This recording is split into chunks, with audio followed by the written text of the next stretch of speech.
आइए बच्चों, class 10th के पॉलिनोमियल चैप्टर पर चल रहे अपने इस वीडियो लेक्चर सीरीज को हम लोग थोड़ा सा और आगे बढ़ाते हैं। इस वीडियो लेक्चर सीरीज में हम लोग एक नए कॉन्सेप्ट को, एक नए टॉपिक को स्टार्ट करने जा रहे हैं। तो बच्चों से रिक्वेस्ट है वीडियो को लास्ट तक देखिएगा, ठीक है। अभी मैंने देखा कि कुछ दिन पहले कि एक बच्चे का कमेंट आया था कि क्यूबिक पॉलिनोमियल जो है वो हमारे सिलेबस में नहीं है, ठीक है। जो नया सिलेबस है उसमें सही बात यही है कि क्यूबिक पॉलिनोमियल नहीं है, बट स्टिल उसके बाद भी मैं क्यों पढ़ा रहा हूं आपको, ये बात आपने समझनी बहुत जरूरी है, ठीक है। क्या आपको 10th तक ही पढ़ना, उसके बाद नहीं पढ़ना? मतलब 99% लोगों का आंसर होगा नहीं, हमें इसके बाद भी पढ़ना है, पहली बात। दूसरी बात, 10th के बाद 11th 12th तक मैं पढ़ाता हूं, ठीक है। तो बिकॉज मैं पढ़ाता हूं तो मुझे पता है कि आगे और भी ऐसी कौन सी चीजें हैं जो आपके काम की हैं, जो आपके काम आ सकती हैं, या बच्चों को टफ लगता है उन कॉन्सेप्ट्स को डील करना आगे के, अगर आप उन्हें अभी से ना पढ़े। तो ऐसे काफी सारे क्वेश्चंस होंगे हायर क्लासेस में, 11th क्लास में, 12th क्लास में, जो फंक्शन पर बेस्ड, क्यूबिक पॉलिनोमियल पर बेस्ड होंगे, ठीक है। और अगर वो आ जाएंगे तो क्या आप उसका आंसर ये लिख के आएंगे कि क्लास 10th में ये हमारे सिलेबस में नहीं था इसलिए हम ये नहीं करेंगे, ठीक है। आप ये आंसर तो लिख नहीं सकते ना कि लिख के आएंगे, ठीक है। बहुत सिंपल सा आंसर है कि आप ऐसा नहीं लिख के आएंगे, आपको वो चीज करनी पड़ेगी। और आता होगा, बेसिक कॉन्सेप्ट्स लगेंगे अगर उस क्वेश्चन में, तो अगर वो क्लियर होंगे तो आप उसे कर पाएंगे, और नहीं होंगे तो नहीं क्लियर होंगे कॉन्सेप्ट्स तो नहीं कर पाएंगे। तो आप केवल इतना ना सोच करके पढ़िए कि 10th में जितना उतना ही पढ़ लें और केवल 10th तक है। अगर आपका टारगेट केवल 10th तक ही पढ़ना है देन ऑल ओके, ठीक है। बट अगर आप उसके आगे भी मैथ्स के कॉन्सेप्ट्स को चाहते हो आगे पढ़ना, तो अपने बेसिक को और मजबूत करके रखना पड़ेगा। और अभी हमारे पास समय है, बिकॉज बोर्ड एग्जामिनेशन कब है?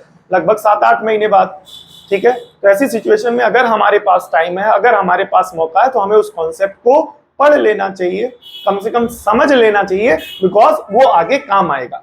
और बिकॉज वो आगे काम आएगा, आपको पता नहीं आगे का सिलेबस, और मुझे तो पता है, मैं पढ़ाता हूं, तो इस वजह से मैं इसको साथ साथ पढ़ाता चल रहा हूं, ठीक है। मेन रीजन यही है इन क्वेश्चंस को आपको कराने का, पढ़ाने का, ठीक है, ताकि आगे हायर क्लासेस में जब जाएं और अगर इन कॉन्सेप्ट पर बेस्ड कुछ क्वेश्चंस हो जिनके सॉल्यूशन में ऐसे कॉन्सेप्ट्स, क्यूबिक पॉलिनोमियल के कॉन्सेप्ट्स लग रहे हो, तो आप अच्छे से लगा सके, आप अच्छे से कर सके, ठीक है। बिकॉज टीचर वहां पर सेपरेट बेसिक कॉन्सेप्ट्स को क्लियर नहीं करेगा, वहां पर जो हायर कॉन्सेप्ट्स हैं वही टीचर एक्सप्लेन करेगा।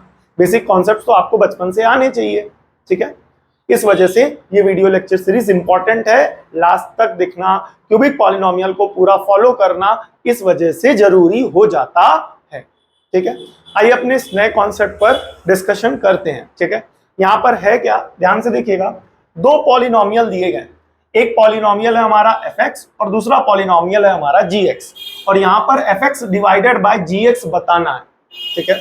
कहने का मतलब नंबर को नंबर से तो डिवाइड हम लोग आए दिन करते रहते हैं और बचपन से सिखा दिया जाता है, बट किसी पॉलिनोमियल को किसी दूसरे पॉलिनोमियल से डिवाइड कैसे किया जाता है, आइए उसको सीखते हैं।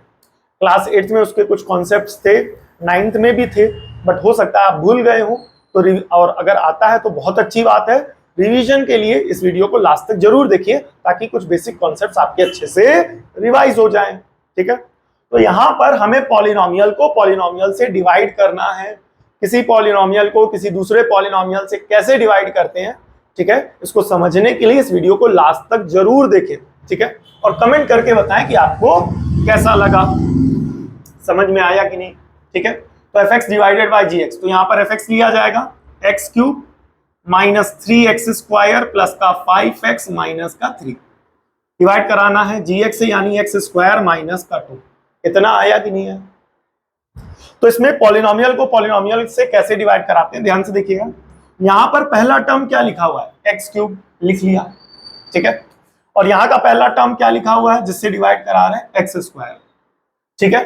दोनों को आपस में क्या कर दीजिए, डिवाइड कर दीजिए, दोनों को आपस में क्या कर दीजिए, डिवाइड कर दीजिए। तो x cube divided by x square, solve करने पे क्या बनेगा, x, मतलब इसके पहले टर्म को इसके पहले टर्म से डिवाइड कराइए, आंसर आ गया x, तो यहां पर x से क्या कर दीजिए, मल्टीप्लाई।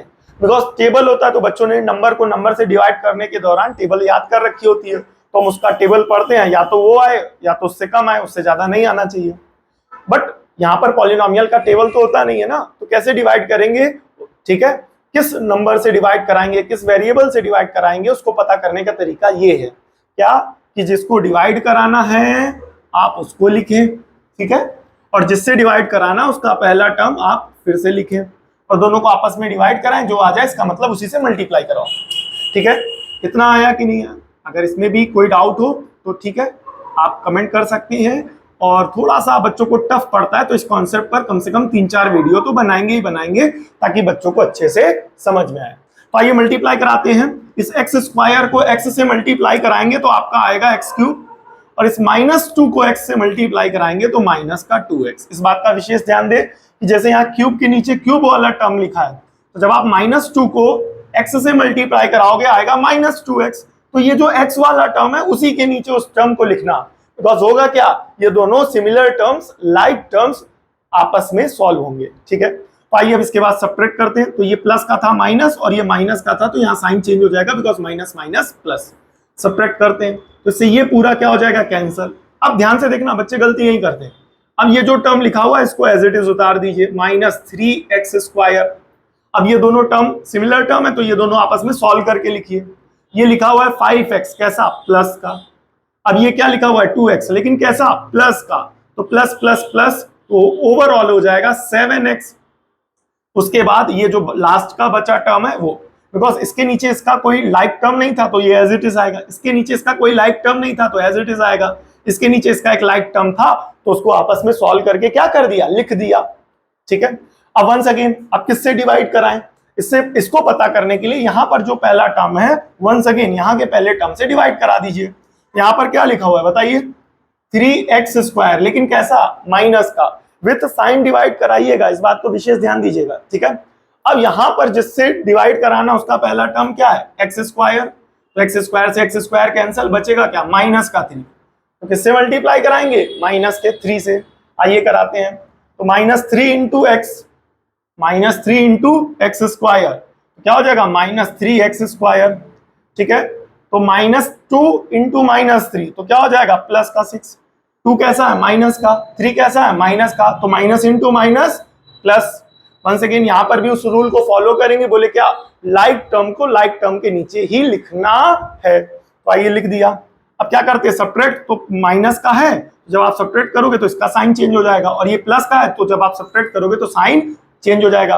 तो -3x² और +3x² आपस में क्या हो गए, कैंसिल। ठीक है, अब यहाँ क्या बचेगा बेटा, 7x। क्या बचेगा, 7x, बिकॉज इसका कोई लाइक टर्म नहीं है तो ये एज इट इज लिख देंगे। अब ये देखिए, ये 3 कैसा है, माइनस का। अब ये 6 कैसा हो गया, माइनस का। तो माइनस माइनस प्लस, लेकिन साइन माइनस का। तो 6 और 3 जब आप जोड़ोगे तो फाइनली कितना हो जाएगा, 9। 6 और 3 को आपस में आप जब जोड़ोगे तो फाइनली कितना हो जाएगा, 9।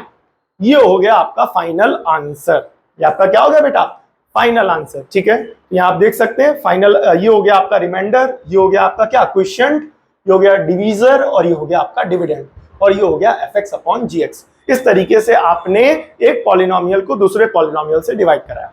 वैसे तो ये कॉन्सेप्ट क्लास 8th से बताया जाता है। ठीक है, 9th में भी होते हैं इस कॉन्सेप्ट पर बेस्ड कुछ क्वेश्चंस। ठीक है, तो कई बच्चे जो हैं पढ़ने में अच्छे होते हैं उनको तो आता है, बट कई बेसिक लेवल के बच्चे होते हैं जो थोड़ा सा ध्यान नहीं देते हैं, जिनकी वजह से उनका ये डिवीजन का कॉन्सेप्ट पॉलिनोमियल के लिए थोड़ा सा वीक होता है। तो यहाँ पर 4-5 वीडियो अपलोड करेंगे अपनी तरफ से कि कैसे एक पॉलिनोमियल को दूसरे पॉलिनोमियल से डिवाइड कराया जाता है। तो आप उन वीडियोस को अच्छे से देखिए। ठीक है, उन क्वेश्चंस को वापस नोट करके दोबारा लगाने की कोशिश करिए कि आप पूरी तरीके से लगा पा रहे हैं कि नहीं। प्लस आपके पास जो भी टेक्स्ट बुक हो, आपके स्कूल में चलती हो, आपके कॉलेज में चलती हो, उस टेक्स्ट बुक्स में से ऐसे क्वेश्चंस को क्या करिए, टिक आउट करके, मार्क आउट करके उनकी प्रैक्टिस करिए, ताकि ये इसमें और प्रैक्टिस करके आपकी स्पीड और अच्छी से आ सके, ताकि आप क्वेश्चंस को जल्दी जल्दी लगा सके।